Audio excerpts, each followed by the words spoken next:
Patsoi Lamkhai Dagi Langjing Achouba Maning Leikai phaobagi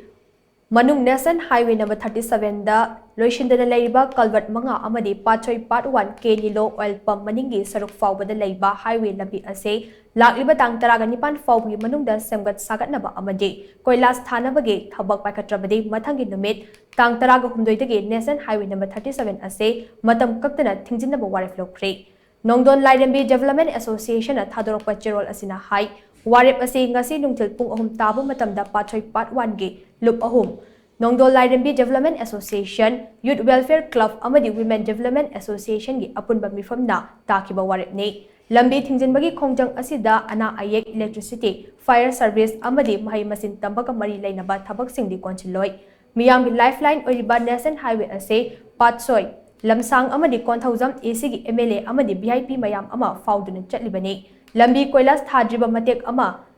amadi loishindriba Culvert sing asina highway asida asuki matek khudong chahanre haibase khanglibani makoina athuba matamda thabak paikhatfam thokpani lambi ase nong tadaba matamda uful yamna thangbana maram oiraga lambi gi nakyeda khundariba miyoi singi hakjangi fibamda akaiba pire lambi ase hauzik oriba fibam asigi matangda Manipur Drivers Union na pauche gi khuthangda khanghanba leikrabani Patsoi Part 1 gi loop ahumna mamangdasu wakatpa leikhre lambi amadi Culvert sing athuba matamda sembirakadra haiduna matam sangna ngaiduna leirakpani adubu ngasi fauba lambi asi semnabagi thorang amata paikhatpa udabadagi leikai amade lambi chatpa miyamda thengnariba khudong chadaba sing adi asi kohannabagi damak amadi wathok